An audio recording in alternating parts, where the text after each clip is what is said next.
Dead in the town of Boya this Friday morning by suspected armed men. The accused of not respecting the lockdown imposed on them by separatist fighters in the southwest region. Good afternoon, ladies and gentlemen. It's midday on Équinoxe television. You're welcome to the Baringwa Newscast. Nadine Yambo, bon après-midi.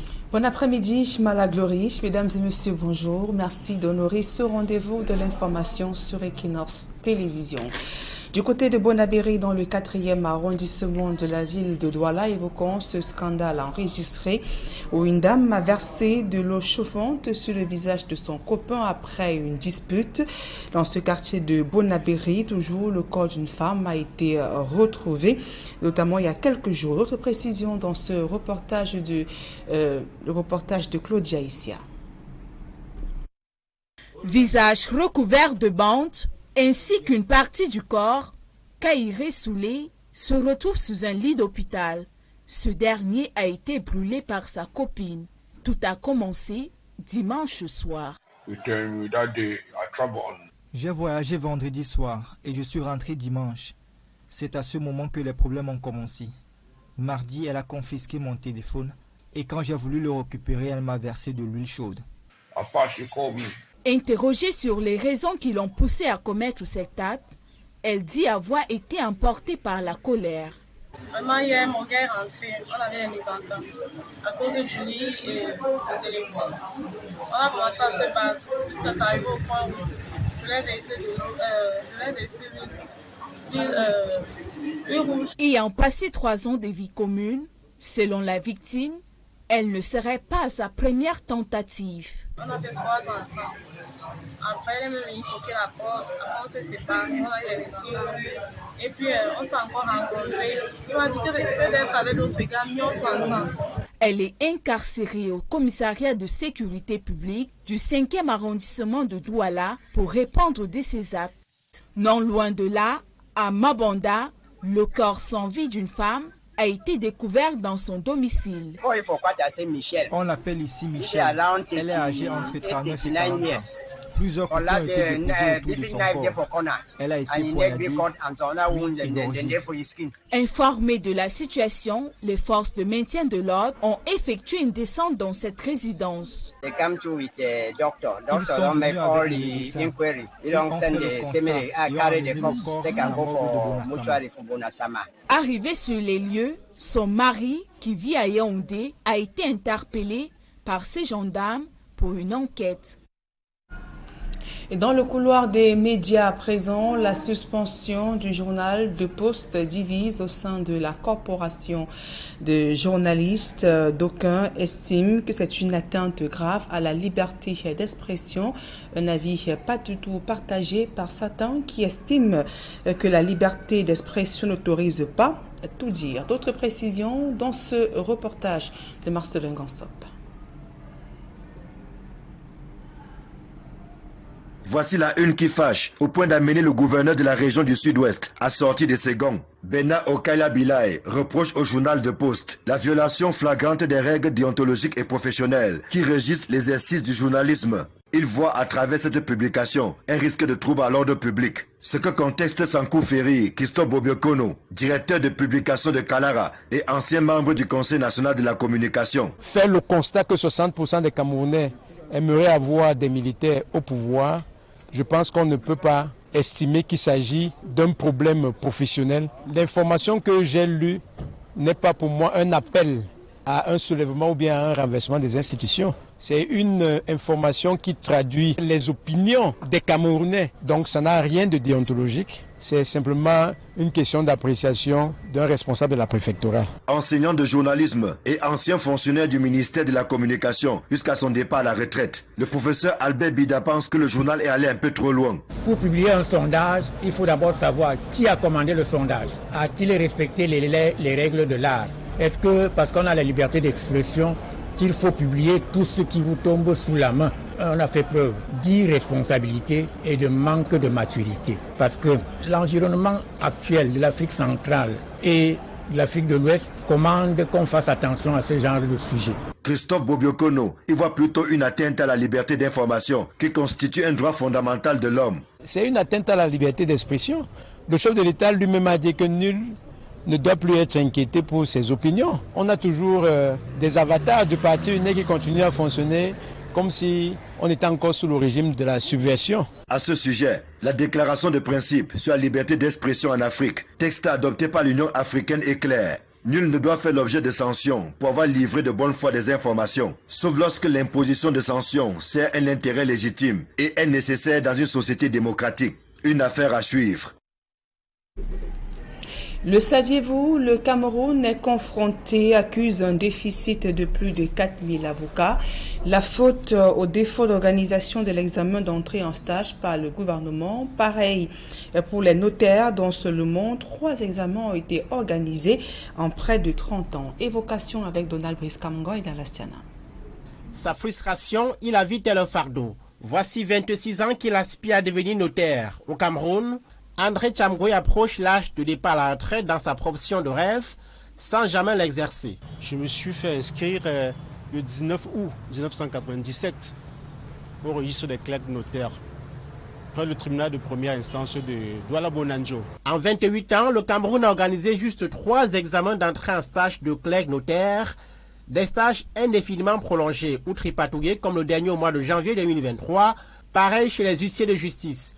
Le dernier examen de fin de stage date de 23 ans. Les candidats admis comme maître Philomène Tabougia attendent depuis l'an 2000 le décret présidentiel qui les nomme aux charges. Je fais partie de la catégorie au Cameroun des huissiers de justice dans la rue. Je le dis parce que quand vous prenez la hiérarchie de la profession de l'huissier de justice, quelqu'un qui a mon statut est assimilé à un chômeur. Chez les huissiers, 350 charges sont vacantes à raison du décès de leur titulaire ou alors qu'elles n'ont jamais été pourvues.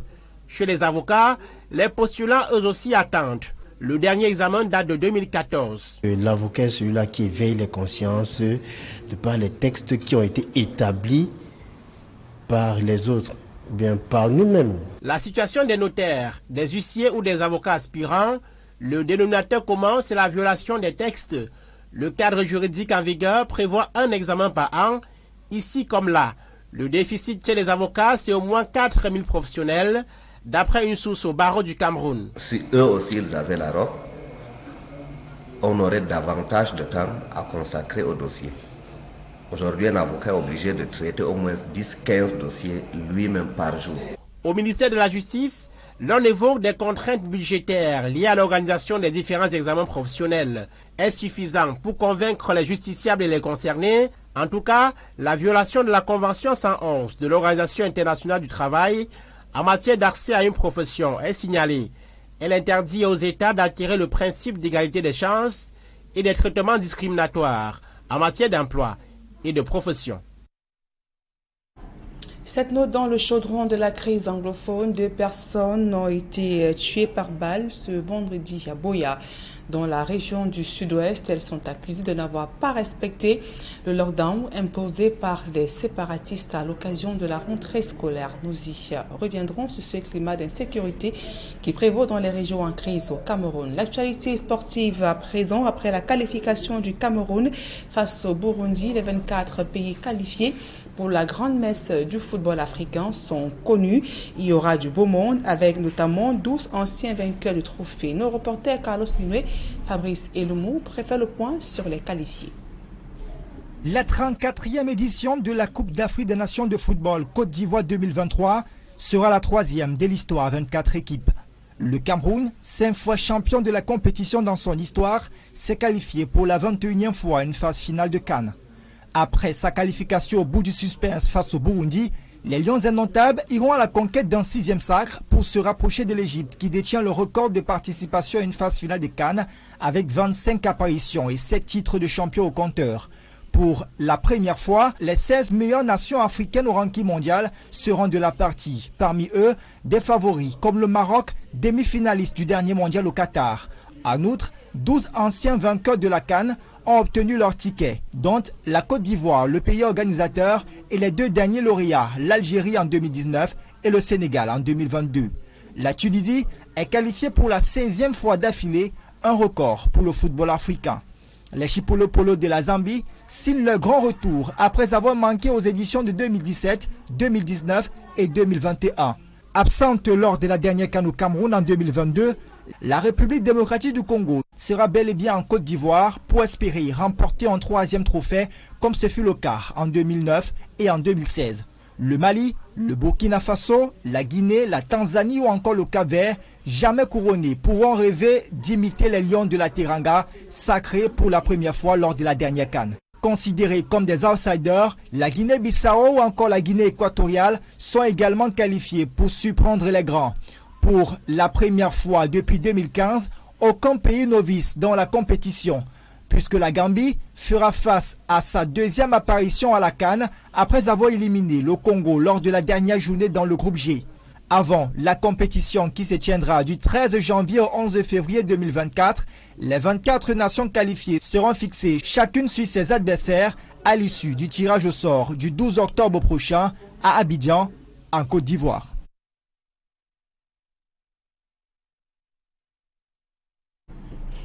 À présent, la deuxième partie de ce journal en langue anglaise avec vous, Malaglory. Thank you, Nadine Ambo. Ladies and gentlemen, thanks for joining us for the second part of the news.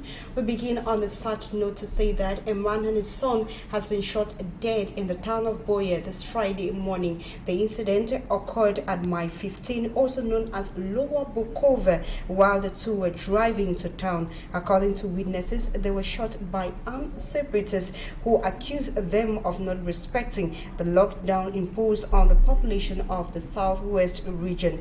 These to frustrate the back to school in the English-speaking regions of the country. We shall be coming back with more details in a subsequent newscast. We now come back to the littoral region where a baby is currently being taken care of at the Lakentini Hospital by health personnel.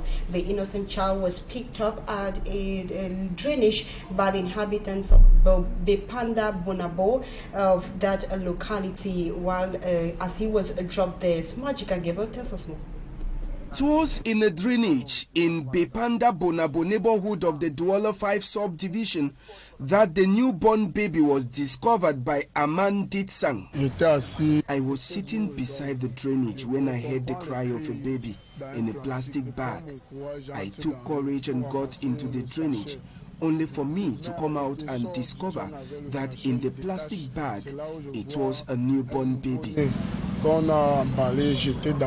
After taking away the baby from the drainage, he headed to the hospital for doctors to save the innocent child.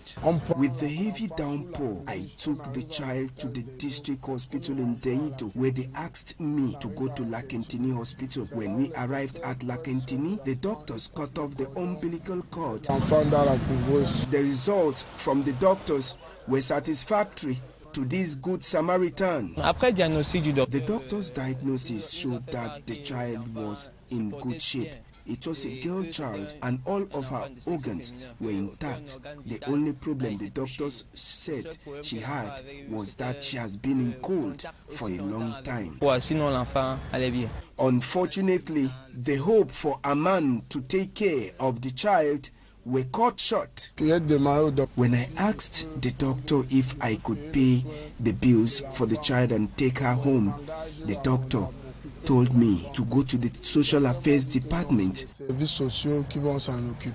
little girl is now under good hands of the hospital, hoping to either reunite with her biological mother or to an adopted parent.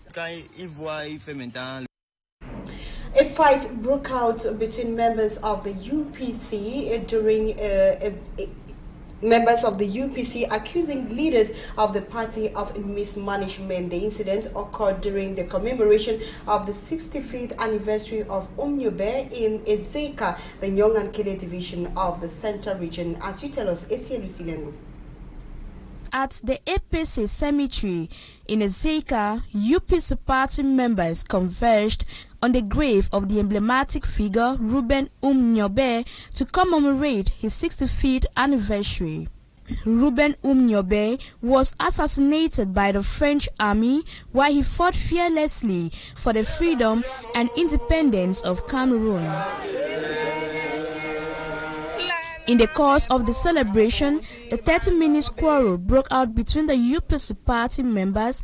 This called for the attention of the APC church leaders who descended on the scene to calm down both parties. If your presence here is coordinated by the Secretary General, then I will say you had a wrong indication of the place.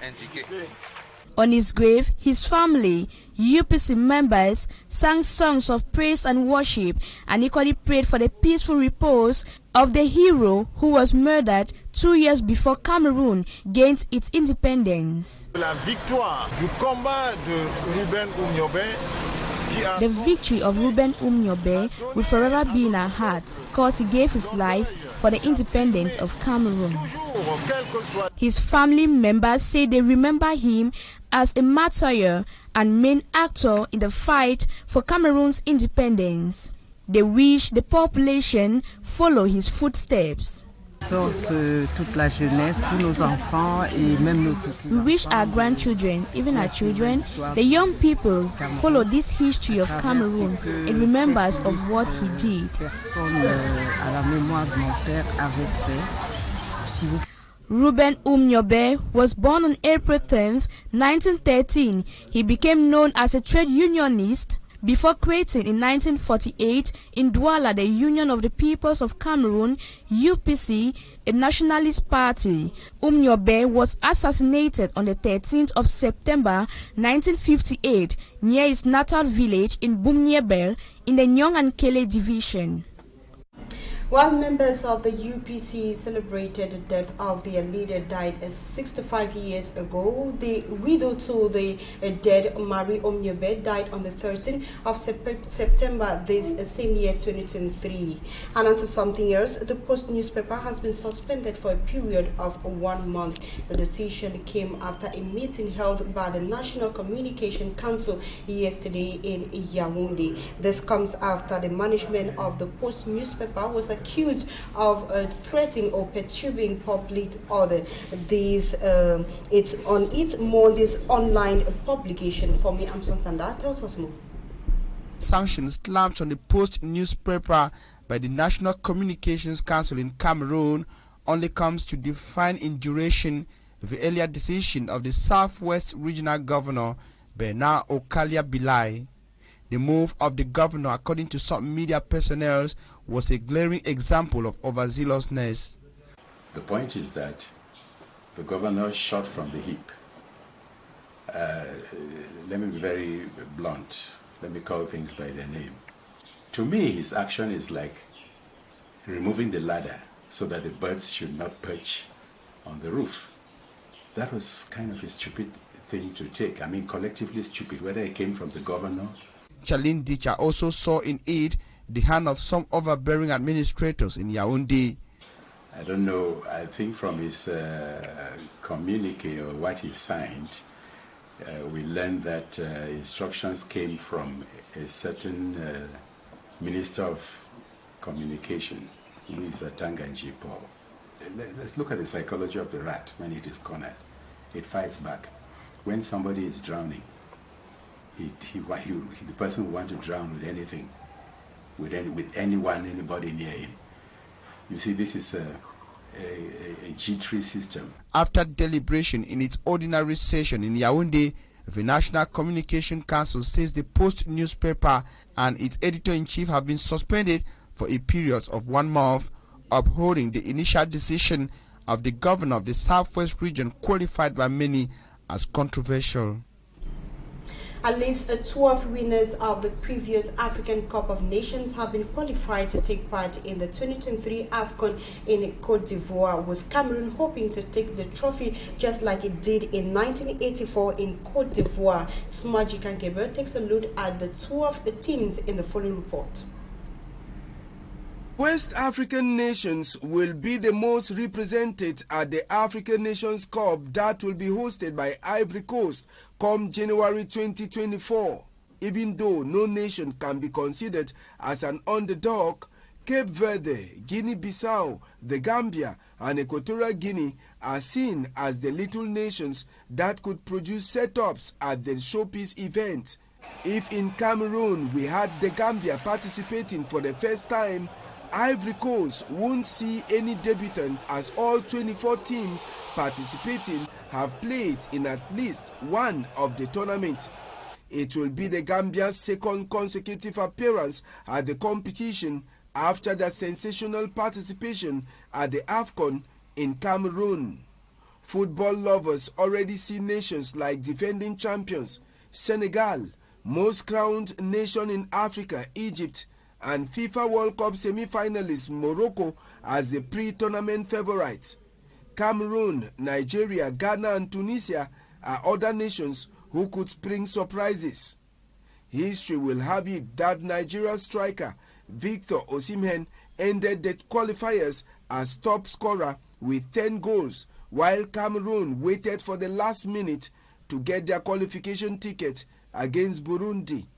Many are now asking if Cameroon will be back on top of Africa's football with a win in Ivory Coast.